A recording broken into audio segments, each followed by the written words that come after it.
Sejam todos muito bem-vindos a mais um episódio do podcast Histórias de Sucesso. E seguindo a nossa tradição, sempre trazendo pessoas especiais para compartilhar histórias inspiradoras com você. E hoje eu estou aqui com a Tiffany, ela é casada, mãe de uma filha, empreendedora nata e vai trazer um aspecto muito relevante aqui para a nossa atualidade, falar sobre criança e adolescente. Tiffany, seja muito bem-vinda. Muito obrigada, Robson. Antes aqui eu quero expressar minha gratidão pelo convite. E é um prazer imenso estar aqui, dividindo esse espaço com você. Que bom, fico feliz que você tenha aceitado o convite e vai compartilhar coisas interessantes e que vai mudar a chave na cabeça de algumas pessoas aí com a gente, tá? Eu gosto de começar o episódio, Tiffany, sempre fazendo uma pergunta. Qual é a sua definição de sucesso? Olha, se fosse há alguns anos, eu iria dizer que sucesso é alcançar a profissão desejada, a casa própria, aquela casa dos sonhos, o carro, o super carro. Mas hoje, com a maturidade, eu já vi que não é nada disso. Como o sucesso ele é muito subjetivo, então, para mim, sucesso é eu sair de casa todas as manhãs, realizar as minhas atividades de maneira assertiva ou não, e poder voltar para minha casa e encontrar a minha família, que são pessoas que vão me acolher, tanto se eu obtive sucesso naquele dia ou não. Se eu fracassei e eu tô triste, eles vão me acolher. Então eles festejam com o meu sucesso e eles me acolhem no meu fracasso. Então eu diria que é a família, com certeza. Ah, sim, a família é a base de todas as coisas, né? Porque Sim. independente do que aconteça na trajetória, no seu dia, no que você passa, quando você volta para casa, você tem um refúgio ali da família, eles que dão suporte, que entende de fato quem você é, as suas angústias, os seus anseios, né? Então, Exatamente. ter uma base familiar muito forte é sucesso. Para mim, sim, né? Nesse conceito subjetivo, para mim, sim. É bacana, assim, que o sucesso, que nem você falou, ele é subjetivo, porque a cada momento ele pode mudar. Num determinado ponto da vida, o sucesso vai ser você alcançar coisas materiais, galgar cargos maiores, ter uma ascensão profissional. Em outro momento, não, que nem você está trazendo agora. Então, ele pode mudando, né? Mas Exatamente. eu gosto É sempre isso. de começar com essa pergunta para que o nosso o espectador, a pessoa que está ouvindo, para ele entender, de repente ele está num foco pensando que sucesso é aquilo e quando ele ouve isso, ele de repente começa a repensar, será que eu estou investindo a energia na coisa certa? Não que não esteja, de repente aquele momento é aquela busca, né? Mas aí serve como reflexão para de repente a pessoa parar e pensar, pô, será que eu estou buscando é o correto, né? Isso é exatamente o que faz sentido para a pessoa naquele momento que ela está vivendo. Isso, exatamente, isso aí. Tiffany, aqui a gente gosta muito de compartilhar sobre empreendedorismo. E quando você descobriu que você tinha o dom ou a missão de atuar no que você atua e começou a empreender? Como que começou isso? Conta essa história pra Nossa, gente. é uma coisa assim surreal. Hum, Que não cabe nem a mim, eu não descobri. Eu falo, eu conto para as pessoas que foi Deus que colocou tudo no meu caminho, na minha frente. Falando assim, olha, Tiffany, tá aqui, ó. Tanto que quando eu iniciei com crianças, olha que coisa, foi na igreja. Na época, uma irmã que cuidava das crianças e ela me fez um convite. Você não quer ajudar com as crianças? E nesse momento eu pensei assim, puxa, mas não tenho habilidade com crianças, não sei se eu levo jeito. Mas eu fui. Falei, tô na igreja, acho que, né? Vai que Deus está me pedindo, talvez eu não possa falar não. E eu fui nesse sentido. E eu me descobri ali, quando as crianças vinham e eu vi que eu tinha um pouquinho de jeito, falei, puxa, eu acho que tá dando certo. Mas eu não atribuo esse mérito, vamos dizer assim, a mim. Falo que foi tudo uma coisa que Deus me capacitou e ele colocou, as oportunidades foram vindo. Aí veio a faculdade de pedagogia, depois fiz pós-graduação, depois fiz psicologia, mas foram todas as coisas que foram surgindo no meu caminho. Não foram, às vezes, coisas buscadas mesmo, que eu já almejava. Olha, isso é interessante, né? Porque tem pessoas que busca, tenta uma coisa, tenta outra, tenta de uma forma, tenta de outra, E outras, a pessoa vai fluindo, vai vindo, tipo, vai completando ao longo da caminhada, né? Então, isso é interessante. Isso eu entendo, no meu ponto de vista, que é realmente estar no propósito que Deus colocou, né? Exatamente, exatamente. É entender, né?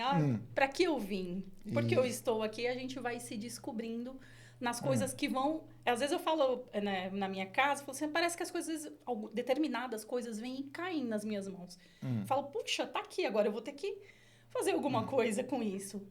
E é mais ou menos assim.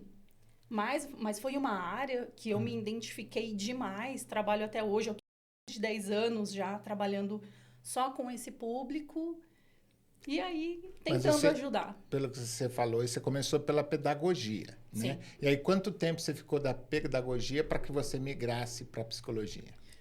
Eu fiquei em torno de... É que eu não fiquei muito na pedagogia. Como eu fiz pós em psicopedagogia, então eu já fui direto para essa área.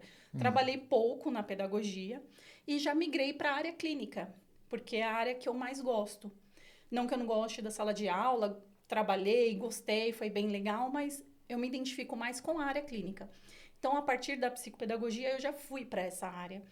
E já estando na área clínica, começou aquele desejo por mais, por entendimento do comportamento e não só a aprendizagem. Foi aí que eu fui para a psicologia. Certo. E sempre o dom ali de lidar com as crianças, né? Crianças e adolescentes. Eu vejo que o Danielzinho já vai lá, ele fica de boa lá na igreja. Né? É uma coisa incrível, né? Isso. É legal, né, ter esse dom, ter isso ser natural, né? A coisa fluir assim, é muito bacana, né? Mas você usou a palavra certa, é um dom, assim, uma coisa não é minha.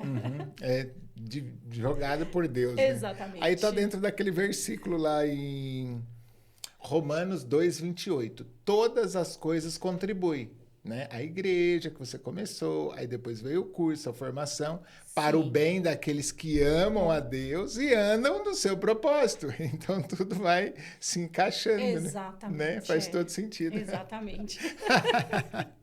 E hoje você atua com criança e adolescente, Sim. Né?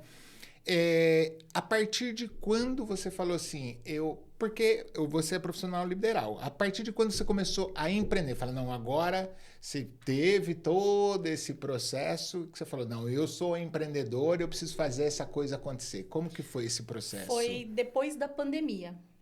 Na pandemia, todo mundo acabou ficando parado, não tinha como trabalhar, a área clínica também, na questão da aprendizagem, foi uma coisa que caiu muito o movimento.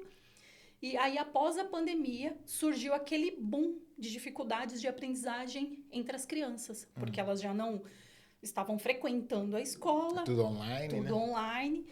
E as crianças que iam iniciar o ensino fundamental, no caso, o primeiro aninho, imagina aquelas crianças que pegaram a fase da primeira infância, da pré-escolar, dentro de casa. Então, quando elas foram para a escola... Com pai e mãe tudo estressado, tudo aquela coisa trancada Sim. dentro de casa, que desafio. É bem isso mesmo. Mas quando as crianças foram, elas tiveram muita dificuldade para se adaptar àquele ambiente. A pré-escola é o que? A criança brinca muito, é uma adaptação. Então, quando ela vai para o primeiro ano, ela já tem lá aquela carteira, e ela precisa ficar sentadinha, tem as atividades, não que não tenha na pré-escola, mas já tem aquelas atividades já para a questão da alfabetização. Então, a criança, quando ali nesse período, ela tinha muita dificuldade de adaptação, de poder ficar sentada ali por aquele período de 4 horas, de ter que prestar atenção, de fazer todas as atividades. Então, surgiu um boom nessa questão da aprendizagem, da dificuldade de aprendizagem. Então, foi a partir desse momento que eu montei um consultório e comecei. Falei assim, não, agora é isso que eu quero, é nisso que eu vou ficar. E a partir daí, isso foi em 2022, final porque de a pandemia 21, terminou 22. Sim, final de 21 para início de 22. Mas antes você já empreendia e não dava uma energia total? Você trabalhava CLT? Como que era antes da pandemia? Antes da pandemia, não. Eu só me dedicava aos estudos mesmo. Trabalhava com o meu esposo e trabalhava em escola. Ah, sim. Então era tipo um contrato com a escola. Aí, a Sim, partir contrato. da pandemia, devido ao boom, a necessidade... Tá vendo? Mais uma vez, a coisa, tudo contribui. Exatamente. Eu sei que foi muito difícil para muitas pessoas, muitas perdas. Mas é um fato que é inerente ao nosso controle, né? Porque eu vejo que na pandemia muitas pessoas prosperaram muito e muitas pessoas quebraram, mas é um fato que tipo não estava no seu nem no meu controle. Sim. É um fato que aconteceu e algumas pessoas prosperaram, outras infelizmente quebraram, estão se reinventando e eu acho que nem você falou do sucesso, que às vezes sai um dia, mesmo que não deu tudo certo. Eu creio que os fracassos são a somatória para que você chegue num certo sucesso, né? Não é só fracassou, tá acabado. Não, você tem alguns fracassos que depois lá, quando você chega no sucesso que você está buscando naquele momento, para aquele momento de vida, os fracassos, eles fazem parte, são degraus que você foi galgando para chegar lá, né? E a pandemia causou isso em muita gente e ajudou muita gente. E dentro dessa área, qual o maior desafio? Primeiro com os pequenos, depois a gente vai para outra parte lá. Com os pequenos, qual o maior desafio, Tiffany? Ai, de verdade? Os pais. Então não são os pequenos, são os pais. Sem dúvida, sim, sendo muito sincero. Porque tanto na psicopedagogia quanto na psicologia, o psicopedagogo ou o psicólogo, ele não consegue nada sozinho. Sim. Então, quando eu trato com um adolescente ou com um adulto, eu dependo de mim, do meu trabalho e daquela pessoa, daquele indivíduo que está ali. Certo. E ele vai entendendo todo o processo, vai maturando e vai colocando em prática. Agora, a criança, ela depende, aí é multifatorial, ela depende do psicólogo, do psicopedagogo, ela depende da família e da escola. Então, é mais complexo, eu diria, trabalhar com as crianças nessa idade, nessa fase, e a questão dos pais. Que às vezes a gente precisa de ajudas, precisa orientar, muitas vezes eles acabam não entendendo determinadas coisas ou não aceitando. Então, assim, é um trabalho mais árduo com as crianças. Você começa a atender a criança, a partir de quantos anos você começa a atender? Olha, o meu mais novinho, ele tem 3 aninhos. 3 aninhos? Mas aí qual seria a necessidade? Por qual busca uma criança, os pais buscam a necessidade de uma criança de 3 anos? Nesse caso, a demanda veio de muita agitação. Então, foi a creche onde ele fica que fez a indicação para a mãe, e a mãe levou. Ele está passando assim, é recente. Então, vamos ver se a questão dessa agitação, como que é. E agora aumentou bastante também o fato do autismo, né? Você atende também essa área, o autismo, sim, a procura, como que tá? Sim, nossa, aumentou muito, mas a questão do autismo ela é muito mais complexa, porque eu tento estudar bastante, ler muitas pesquisas e a gente vê que esse boom de autismo, primeiro que o autismo sempre teve. Teve um psiquiatra aí recentemente que deu uma entrevista e ele estuda desde os anos 80 sobre autismo. Então, sempre esteve presente. Né? Exatamente. Eu acho que esse boom é devido a diagnósticos equivocados, infelizmente, né? Maior número de diagnóstico e uma vírgula, alguns equivocados também, né? Porque antes tinha, mas não tinha o diagnóstico, vamos pensar assim, né? Sim, tinha isso. Mas a gente vê, assim, né, na clínica, no dia a dia, que tem crianças que falam, poxa, será que realmente essa criança ela é pertencente a esse diagnóstico? Então, ali no dia a dia a gente percebe, assim. E a questão do autismo também, eu acho, é um assunto delicado por 2 questões.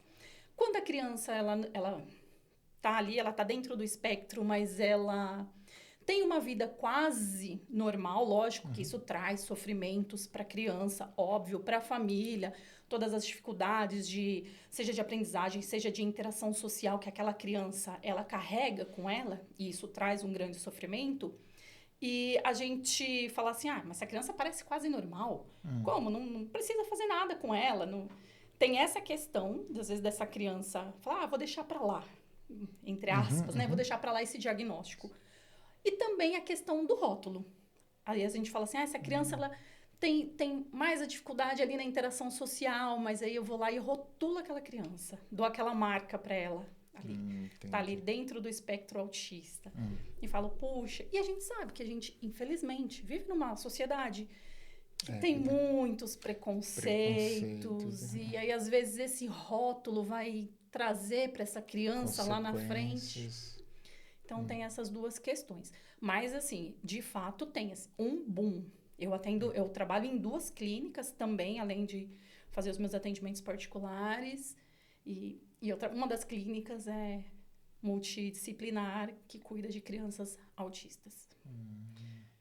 E tem alguns graus também, né? Tem o autismo mais leve, tem um que está ali no mediano e tem um mais severo. Como que é classificado? Como que é o comportamento das crianças dentro de cada grau do autismo?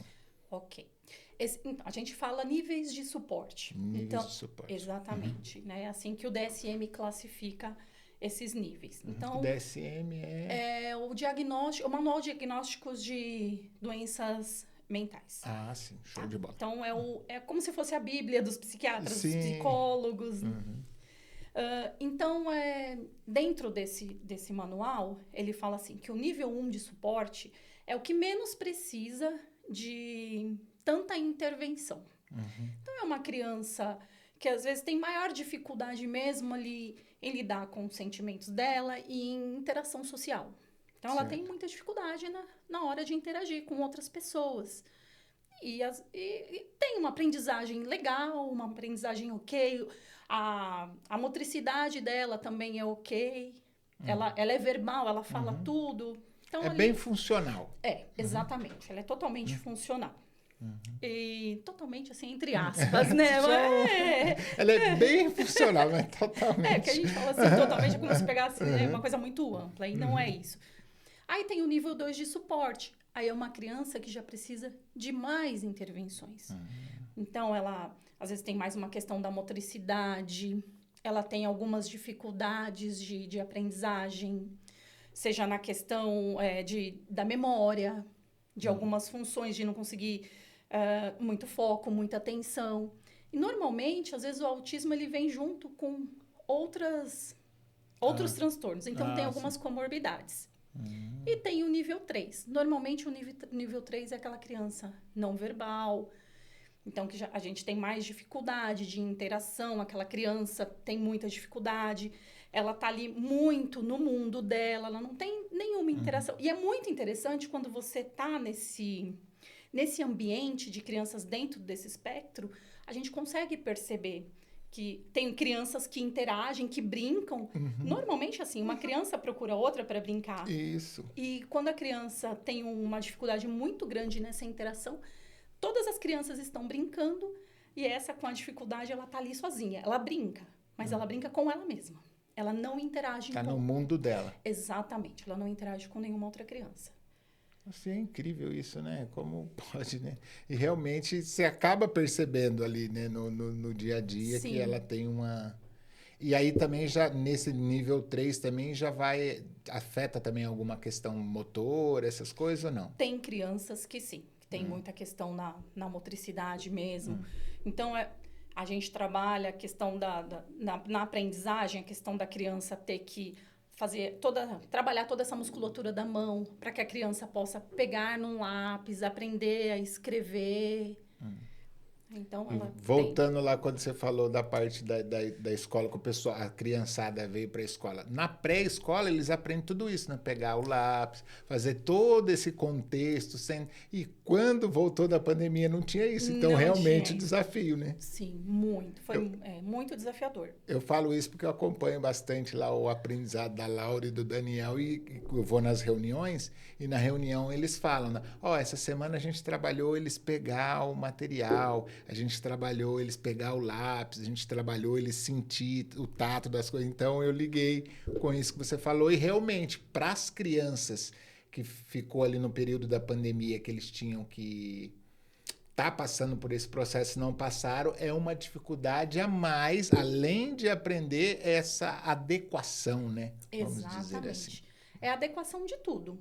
É a adequação do corpo, de ficar sentado lá na carteira, como eu disse. É a adequação de músculos, que são importantes ali para trabalhar a escrita, a pega do lápis. Então, a questão emocional, psicológica, obviamente, porque aquela criança não teve aquela adaptação ali no início, aquela fase mais do brincar, mas que é super importante. Às vezes a gente escuta assim, poxa, mas a criança vai na escola para ficar brincando de massinha?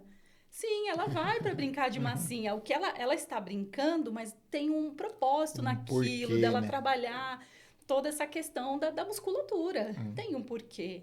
Da imaginação, da criatividade. Agora eu entendi porque você falou o maior desafio aos pais. Porque tem muitos pais, não são todos, que não têm essa compreensão, que é uma brincadeira, mas com propósito final, né? E aí muitos desses pais que às vezes não compreendem é aquele pai que não acompanha. Tô dizendo pais num todo, pai e mãe, que não acompanha, que não vai numa reunião, que não entende o porquê dos professores passar a metodologia, por que tá fazendo cada coisa. Aí fala, mas meu filho vai na escola para brincar, ele tem que ir para aprender. Mas ele tá aprendendo brincando, que é uma forma melhor de se aprender, né? A criança aprende através do lúdico. Né? Não dá, ela não tem a maturidade para aprender como nós aprendemos. Então, tudo que ela vai aprender é através do lúdico. Show de bola. Se você está gostando desse conteúdo, está fazendo sentido para você, olha que bacana você entender aqui bastante coisa sobre a infância, se você tem um filho pequeno ou se tem um sobrinho, alguém, compartilhe esse episódio aí para que mais pessoas possam aprender sobre isso. Clica aí no sininho, ativa as notificações e compartilha esse vídeo aí com mais pessoas. Agora, Tiffany, vamos entender um pouco sobre os adolescentes. Como que é trabalhar com os adolescentes? É desafiador, a gente sabe que aquela adolescência é aquela fase do boom de hormônios dentro do corpo e eles não dão conta de tudo isso. A fase da adolescência é aquela fase assim, estou perdido. Por quê? Nossa, ontem eu era criança e eu não sou mais. Mas eu ainda gosto não sou adulto. Exatamente. Mas eu gosto ainda de algumas coisas de criança. Mas aí já estão me imputando algumas responsabilidades que eu não sei se eu quero já assumir. Então ele tá ali perdidão. E o desafio é fazer com que ele se entenda, tenha um autoconhecimento mesmo. E assim, através das possibilidades, das vivências, ele vai se encontrando. Então, mas ele fica perdido. A gente fala, algumas literaturas trazem isso, né? O adolescente, ele passa pelo luto da infância. É porque eu vejo, eu tô com uma adolescente lá em casa, é que tipo assim, é a minha forma de pensar, você me corrija se eu estiver errado, tá? Eu não sou adulto, mas eu já tenho algumas convicções, eu acho que é certo, tem que ser do meu jeito. Pô, ainda gostaria de ser criança, eu gostaria de ter essas coisas que criança traz, eu trazendo para o aspecto como eu tenho uma adolescente e tenho crianças, então, tipo, meu pai e minha mãe faz coisas para os meus irmãos, que são crianças que eu gostaria, mas ao mesmo tempo eu tenho responsabilidades que eu ainda não gostaria e, tipo, eu quero tomar decisões, porque eu já sou grande. Então, acho que é um conflito muito grande, tipo, eu tenho que assumir responsabilidade porque eu já estou grande, eu já sei algumas coisas, mas eu gostaria de ficar ali e ter aquele cuidado, a mesma coisa que os meus irmãos, que os pequenininhos têm. Como que é isso? É exatamente isso. A grosso modo é isso. E o adolescente, normalmente ele fala assim, eu não sei o que eu quero da minha vida. E de fato ele não sabe mesmo. Porque ele ainda está naquele momento de encontrar o seu grupo onde ele pertence. E isso ele só vai conseguir através das experiências que ele vai vivendo. Tanto as experiências boas quanto as experiências ruins. Às vezes, os adolescentes que têm ali contato com experiências ruins, infelizmente, ele também vai trazer aquilo para a vida dele. Às vezes vai se encontrando ali, né? O que é muito triste. Mas ele é isso, ele tá perdido. Então, quando o adolescente... Normalmente, eles não são assim, não sei se sua filha adolescente já é assim, mas às vezes eles falam assim, eu quero fazer aula de teclado. Aí você vai lá, põe no teclado. Faz 2 meses. Não era isso que eu queria. Não gostei. Não, o que eu gosto mesmo é violão. Aí põe no violão. Aí passa um período ali muito curto. Não era isso, não. Está se descobrindo, né? Realmente ainda tem Exatamente. muita incerteza, não sabe o que realmente quer, né? Não sabe. E às vezes a cobrança, eu acho que ela tem que vir, mas às vezes vem uma cobrança que às vezes não, né? Tem que, assim, ele precisa dar conta dessa cobrança. Às vezes a gente pega pesado, né? Acaba pegando pesado Que com... eu digo assim, os pais erram tentando acertar, né? Sim, Acho que na grande maioria, né? sim. E eles não fazem por mal. Às vezes ele não tem uma orientação, como você disse, às vezes eles não conhecem determinados assuntos. Então, eles tentam, da maneira deles, do como foi passado para eles a questão da educação, do ensinamento, eles acabam replicando isso. Mas eles não fazem ali por mal. Exato, Eles exato. fazem tentando atingir um aspecto positivo daquela ação. Mas, infelizmente, muitas vezes, por não conhecer, acaba sendo uma ação errada. Que, às vezes, vai prejudicar aquele adolescente. Eu te perguntei se, no caso das crianças, qual seria o maior desafio. Você falou que eram os pais. Agora, entre adolescente e os pequenininhos, as crianças, é mais desafiador lidar com as crianças para que eles compreendam e façam as coisas, ou com o adolescente para aplicar? Entre esses dois, qual que é o mais desafiador? Olha, depende muito. Por que eu estou te falando isso nessa questão? Tem adolescentes que eles vêm procurando a psicoterapia, eles falam assim, não, eu quis, porque eu tô com dificuldade nisso, naquilo, às vezes é no namorinho, às vezes é na questão dele mesmo, de autoconhecimento. Então, quando o adolescente, ele quis, ele falou, mãe, eu quero ir para um psicólogo, eu quero passar, que eu quero entender algumas questões. Então, quando esse adolescente, ele vem por escolha própria, é muito tranquilo, porque ele quis. Então, tudo que a gente vai ali trabalhando, ele vai tendo aquela compreensão e ele vai colocar em prática, porque ele está buscando isso. Mas tem aquele adolescente que senta ali na minha frente, por que você está aqui? Por que você veio, né? Ah, porque minha mãe me mandou. Eu tô Aí aqui ele por está mais isso. bloqueado, mais fechado. Exatamente. Ele não está ali por livre vontade. A mãe identificou alguma coisa, ou a escola, enfim. E teve essa demanda, ela levou esse adolescente, ele até vai, mas assim, a gente ouve bastante essa questão. Então, aí a gente tem um processo assim de vinculação com esse paciente, para ele entender que esse processo é um processo assim que ele vai conduzir e que tá ali para ele se entender melhor, mas às vezes demora um pouquinho mais, porque quando ele vem mais fechado, mais resistente, tem uma dificuldade maior. Na criança, a criança quando entra no consultório, é tudo de maneira lúdica. Então eles entram, a gente vai pegar um brinquedo, a gente vai pegar as coisas que eles gostam.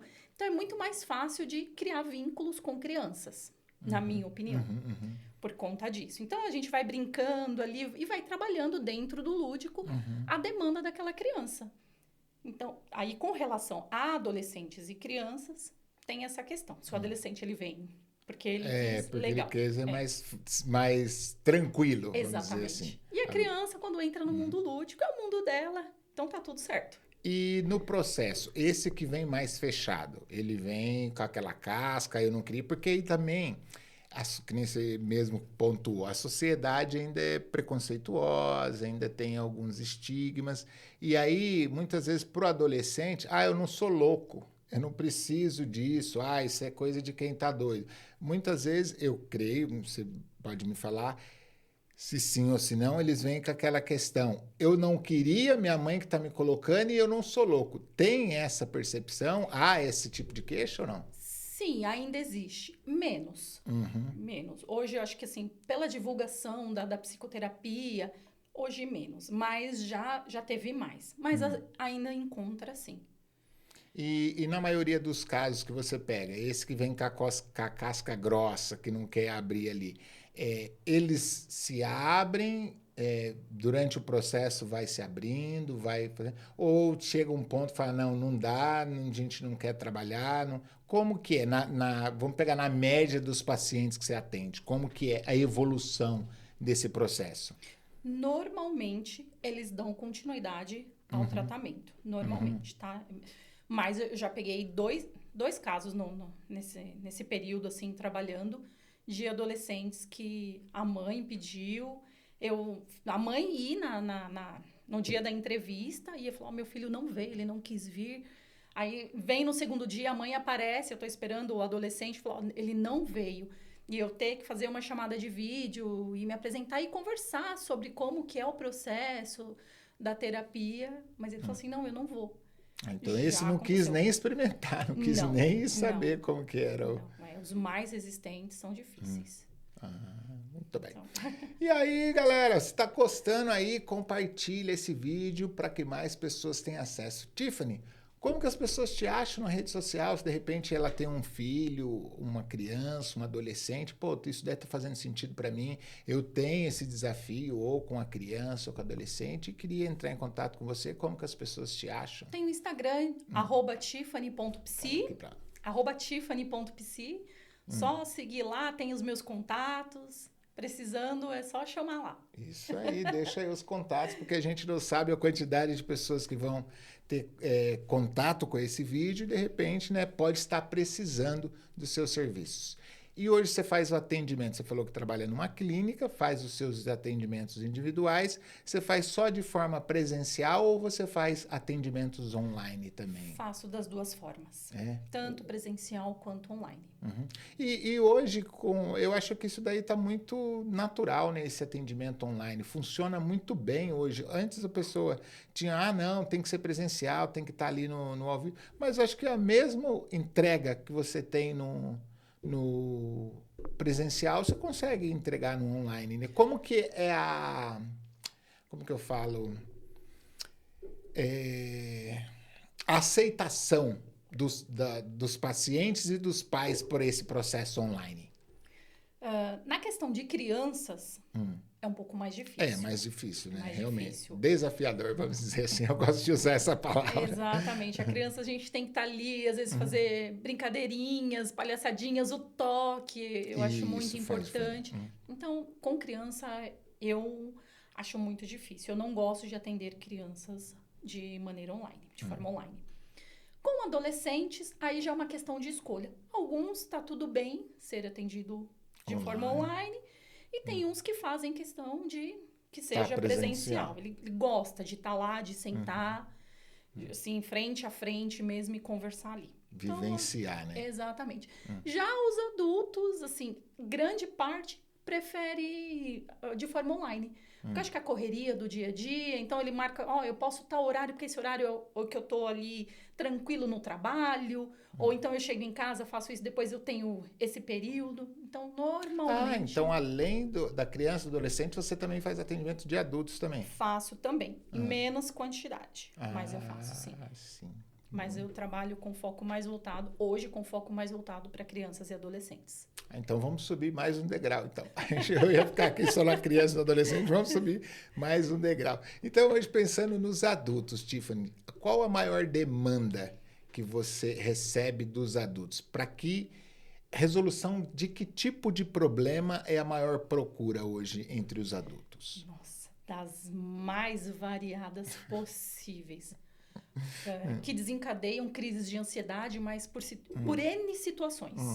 Por N situações. Então, hoje eu tenho casos de mulheres que se divorciaram e que não lidaram bem com isso, para refazer a vida, como que vai fazer, como que ela vai dar conta de filhos e que não tinham trabalho e começaram a sofrer emocionalmente por conta disso e desencadear alguns transtornos.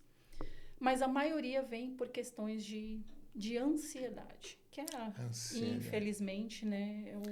Eu tô terminando, terminei ontem, posso dizer que eu já terminei, só vou mandar para impressão agora um livro, chama Evolução 3D, onde eu falo sobre desejo, decisão e disciplina, e eu trago bastante aspectos lá dentro, e eu coloquei também sobre a síndrome do EDAP, que eu digo, que é estresse, depressão, ansiedade e pânico, né? Que é o mal da humanidade. Desses 4, estresse, ansiedade, pânico, o que é mais procurado? Por qual seu público hoje fala, eu preciso resolver isso aqui? Eu acho que eu já sei, mas diga lá. Ansiedade e depressão. Primeiro ansiedade e depois depressão. O estresse, normalmente o adulto, assim, a vida é estressante. Então ele vai deixando, ele vai levando. E tem o estresse positivo também, né? O estresse, tem uma forma de estresse positivo, onde a pessoa ela busca algo e consegue resultar. É aquele estresse que ela consegue resolver. Aí tem o outro estresse, que é o negativo, onde ela começa a sucumbir nisso. Exatamente. A gente costuma falar assim, ela dá conta disso? Dá conta. Então, tá tudo bem, ela consegue resolver. Porque nós somos seres humanos, então a gente tem as emoções dentro da gente que são intrínsecas de nós mesmos. Então, a gente vai vivenciar, desculpa, todas as emoções. Né? Eu costumo dizer assim, eu falo assim, eu tenho uma raiva. Eu falei, ok, eu tenho ansiedade. Todos nós temos ansiedade, somos ansiosos. Às vezes, só que a pessoa, às vezes, ela acha que ela sofre de um transtorno porque ela chega assim, nossa, amanhã eu vou viajar. Então, assim, essa noite eu tenho certeza eu não vou dormir. Fala, poxa, mas aí até eu. Eu vou fazer uma coisa que eu tô esperando muito, claro. Mas aí a gente vai ver assim, quando essa ansiedade, ela já tá atrapalhando a vida daquela pessoa.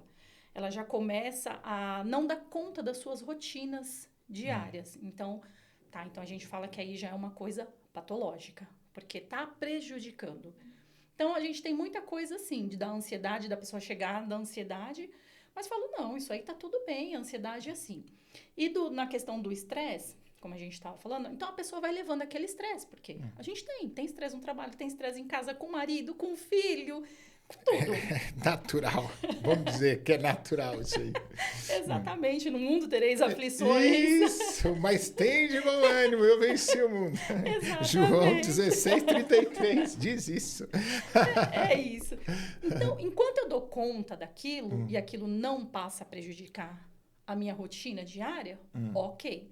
Mas aí, a partir do momento que aquele estresse eu fui deixando, que ele evoluiu a um ponto de que já está me prejudicando. Eu já não consigo, olha, eu não consigo dar conta disso com a minha filha, eu não tenho tempo para isso, eu não tenho ânimo para aquilo, coisas que eu gostava muito de fazer e já não sinto mais prazer em fazer, aí já é aquele sinalzinho, opa, peraí, eu gostava muito daquilo e hoje já não consigo mais fazer aquilo. Então, já é um sinal de alerta de talvez aí de estar entrando em alguma patologia. Eu digo que depressão, excesso de passado. Ansiedade, excesso de futuro. Estresse, muita atividade no presente, né? Sim. Mas o nosso presente não é assim? A gente não tem muitas atividades? Tem, ainda mais hoje com a tecnologia, com o celular. É muita informação, eu vejo que é muita demanda. Antes, era uma carta até chegar uma notícia, algo do tipo, era para o TV e acesso à TV. Então, assim, a exigência da sua atenção era muito menor. Então, hoje a exigência é muito maior. E outra, aí você vai para um Instagram, para um Facebook, uma outra coisa, você vê vidas e do Instagram só vai o que é bom. E aí aquela questão da comparação também. E até legal ter falado sobre com as adolescentes. Como que é isso, Tiffany? Essa parte de ver lá no Instagram, na rede social, o mundo que só posta o que é bom e às vezes a realidade daquela criança não é equivalente. Como que é lidar? Como que eles estão lidando com isso? Por isso que muitos se frustram.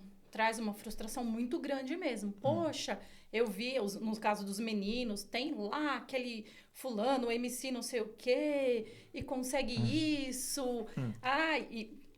Eu detesto essa frase, assim. Querer é poder. Eu falo, gente, nem tudo que a gente quer, infelizmente, a gente não vai conseguir, não vai atingir. Às vezes pode, ok, mas tudo não. Uma ou outra coisa a gente vai, com o nosso esforço ali, dedicação, a gente vai conseguir atingir. Mas tudo não. Então, essa coisa do querer é poder. E aí, o adolescente, quando ele vê isso lá, coisa legal, começa essa comparação. Não só adolescente. Tem muitas pessoas, também às vezes donas de casa, falam, puxa, olha aquela mãe que eu sigo, aquela mãe consegue fazer isso, aquilo. Eu não, Na e eu não dou rede social conta. é fácil, né? Exatamente, porque eu não vou postar as coisas ruins, eu vou postar só o que é legal, o que é bonito. Só o que incentiva, né? Só o que é bom, Exatamente. Daí, nesse caso, é fazer essa pessoa entender que aquilo não é realidade. Que aquilo ali é uma coisa... É fake. É fake, não é? Ele pega só a belezinha e põe lá. E aí tem essa dificuldade das pessoas terem essa compreensão, aí sofre, aí vem a ansiedade, né? E aí no segundo estágio da ansiedade, tem aquela que controla, é normal, todos nós temos, né? E os outros estágios que chega a ficar patológico, como você estava dizendo. Aí é quando a pessoa realmente não dá conta mais das situações do dia a dia. Mas os sintomas, assim, que se agravam. Sim, aí ela começa a estagnar, por quê? Porque ela está muito preocupada com alguma coisa e ela começa a ter... Eu sou da terapia cognitivo-comportamental. Então, a gente trabalha muito a parte cognitiva, os pensamentos. Então, eu tenho uma prova amanhã e eu tô assim, eu não vou dar conta, eu vou ir muito mal e essa prova é a prova da minha vida, eu preciso. E eu já tô assim, eu não sou capaz, eu não consigo. Então, eu já tô indo totalmente... Negativo. Totalmente, não vou passar. Mas aí a gente trabalha isso. Mas isso é real? Eu estudei. Ok, eu posso não passar. E tá tudo bem. Eu me esforço numa próxima e vou. Mas eu tô tendo pensamentos ali que são disfuncionais. Eu não cheguei ainda lá na prova e realizei aquela prova. Então, eu preciso chegar, realizar. Mas aí a minha ansiedade, que não me fez dormir direito, eu fiquei muito mal, eu tô ali super ansiosa. Às vezes eu até estudei muito, eu sei do assunto. Mas aquele nervosismo absurdo, essa questão da ansiedade, a hora que eu chego ali e vejo a prova na minha frente, eu não consigo fazer nada. É o famoso deu branco. Ou então nem vou. Tô na minha cama, tô péssima. Não vou. Eu já sei que eu não vou. Não vou encarar. Exatamente. Não tenho ânimo para encarar.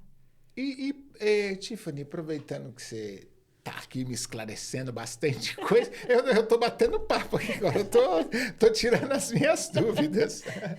Por que o ser humano tem esse viés cognitivo negativo?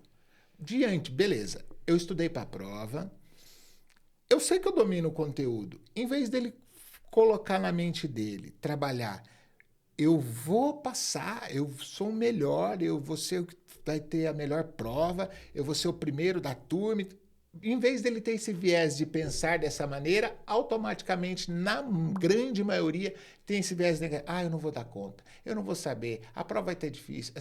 Por que disso, Tiffany? Então, na terapia cognitivo-comportamental, é exatamente isso que a gente vai buscar. Na infância, são implantados crenças na criança. E que ela vai carregar essas crenças para a vida.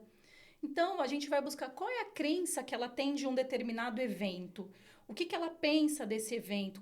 Como que ela vai reagir com esse evento. Então, a gente vai buscar isso. Essas crenças. A gente fala que são as crenças que são implantadas na infância. Peraí, por quê? Aí, são N motivos. Às vezes, a criança, ela aprendeu alguma coisa ali de forma negativa e ela tem aquilo lá. Se eu ficar falando para minha filha, se eu criasse ela assim, ó, você não tem condições de fazer tal prova. Não, você não vai passar. Se eu sei, a vida toda eu fosse implantando isso, ela, obviamente, ela vai crescer, puxa, não tenho condições. Não vou, aquilo ali não vou conseguir, porque eu sei que eu não consigo mesmo. Ela já vai ter esse pensamento, essa percepção diante daquela situação. Então, a gente vai buscar muito essas crenças. Então, por que a pessoa pensa assim? Falta de autoconfiança? Então, vamos ver por que ela tá com problema na autoconfiança. Vamos tentar buscar isso daí. É isso onde a terapia ajuda. Então, eu tenho um problema muito grande de autoconfiança. Então, por quê? Então, vamos ver onde está isso? Eu digo que, no meu livro também eu coloquei lá sobre crenças, eu digo que são os 9 P's programadores de crença, que gera a crença de identidade, né? Capacidade e merecimento. Então, os 9 P's que eu compartilho dentro do livro lá, que é o primeiro P, é o parto, né? No ato do parto, se é um parto natural, se é um parto normal, um parto a fórceps, no ato do nascimento é instalado um tipo de crença naquela criança ali, né? E aí, depois, o segundo, pais, parentes, porque o pai e a mãe...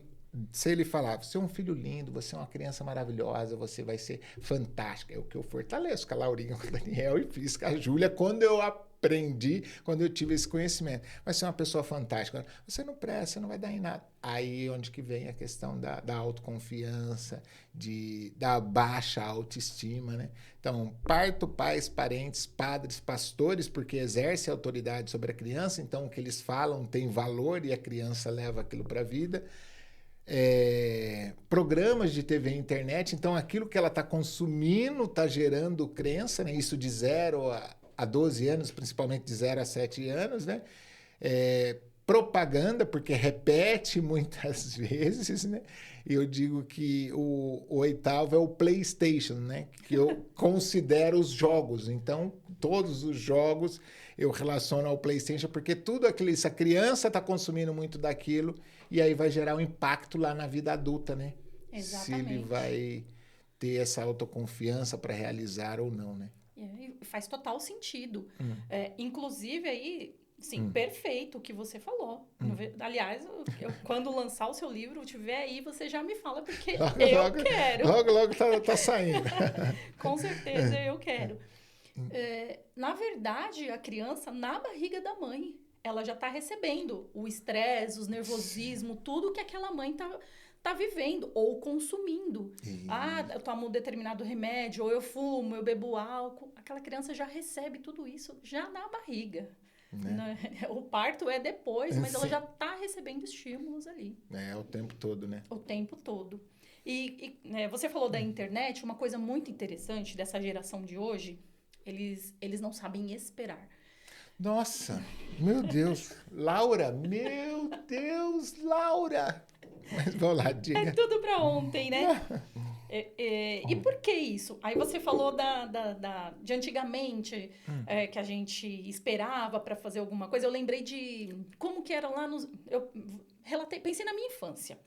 Antigamente o pessoal parava lá, tinha novela, não lembro se era 8, 9 horas que passava, ou o Jornal Nacional. As pessoas já estavam em casa e todo mundo parava, né? A maioria das pessoas paravam em frente à TV para assistir o jornal, para assistir aquela novela. Aí a novela acabava. E aí você fala, nossa, acabou bem nessa parte. O que será que vai acontecer? A gente tinha que esperar, dormir, passar o dia inteiro o seguinte para chegar no horário. E hoje a gente não tem mais isso. Hoje a série já é... Stream, você vai lá, assiste quantos episódios você aguentar. Exatamente. A questão dos reels, né? Reels de... Curtinho, né? Vai passando o tempo todo. Todas as crianças, assim, na grande maioria, consomem isso. Elas estão ali. Aqueles vídeos curtos, o cérebro ele não consegue processar. E tá informação, né? Principalmente a criança, tá informação e tudo rápido. Tudo. Sim. E aí gera ansiedade nas crianças. A gente está vivendo agora, segundo... fugiu o nome agora. Fugiu o nome. Mas o maior número de ansiosos nessa geração. Mas eu creio que essa ainda não é a geração mais ansiosa. É a que está vindo agora. Por conta disso, né? De tudo rápido, tudo... Antes, para a gente ligar a internet, esperar. Hoje é um segundo que o vídeo não abre, já tá bravo, já tá... Exatamente. Né? Ou quando tem a propaganda, tem crianças... Estão assistindo um vídeo no YouTube, aí entra aquela propaganda lá, quando o pai não assina, lá o primo, não sei, Eles não têm paciência daquela propaganda. Eles estão ali apertando, nem apareceu ainda o pular e eles já estão ali. Vai. Exatamente. 3 segundos. Você falou da internet de escada, mas eu, na minha adolescência, me correspondia com uma prima do interior por cartas. Então, ficava ali você aguardando. Tinha que postar. Mas olha para você ver, e como evoluiu, mas de um lado muito positivo, mas do outro lado, se não saber dosar, acaba virando negativo, né? Exatamente. E traz muito as telas. Tá aí, né? Cientificamente comprovado dos problemas que as telas trazem para as crianças. A OMS, ela fala que de 0 a 2 anos é 0 telas.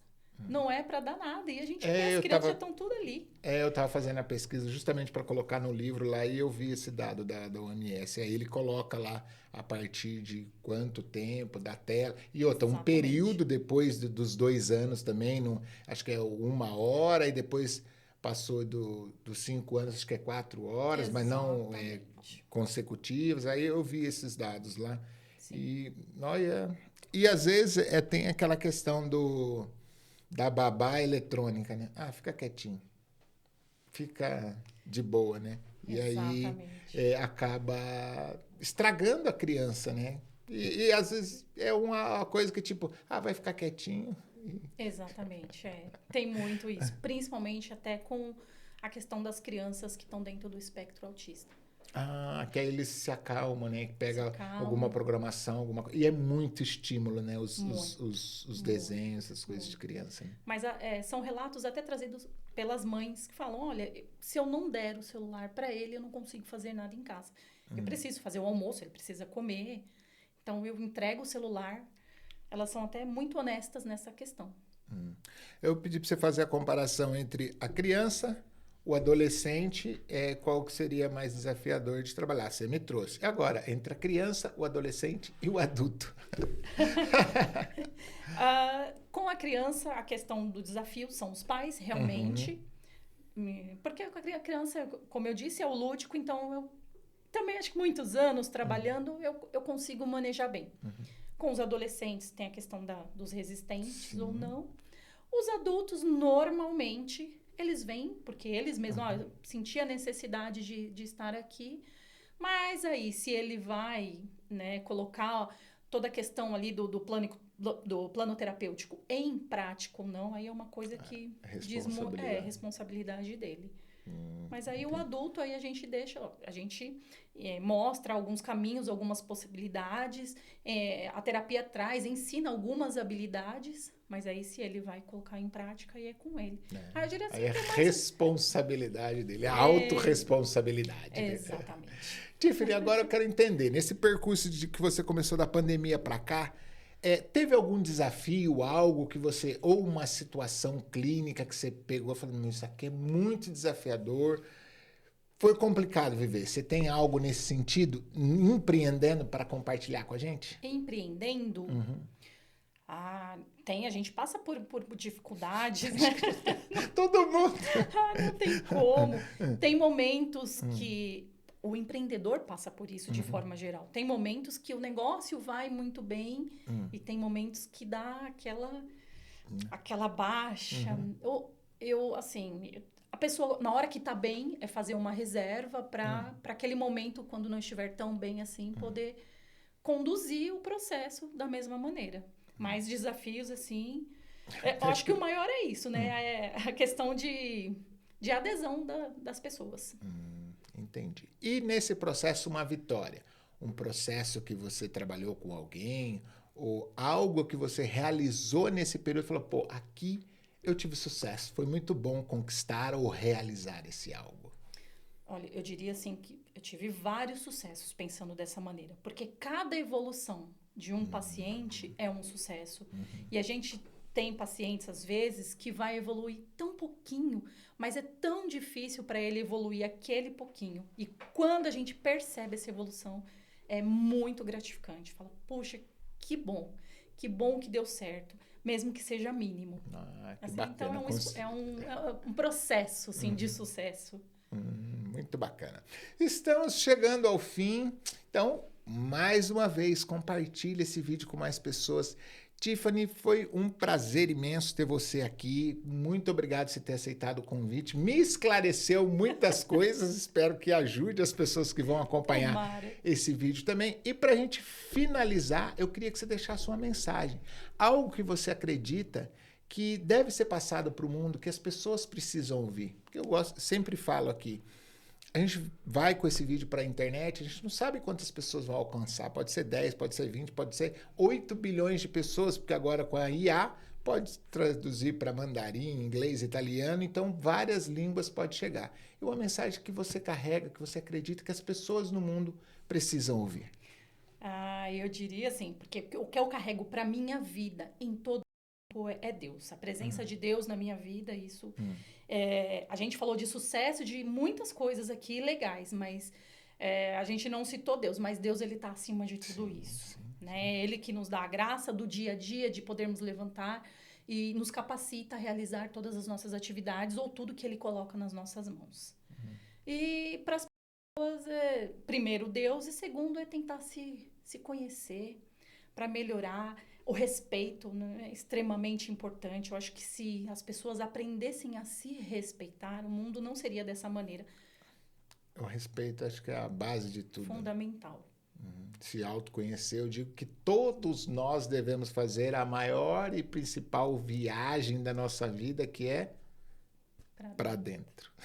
Exatamente. Tiffany, foi um prazer imenso receber você. Foi um bate-papo muito bacana. Obrigado mesmo por ter aceitado o convite, tá? Imagina, Valeu. prazer todo meu. Pessoal, e nos vemos no próximo episódio do Histórias de Sucesso. Tchau, tchau. Até uma próxima.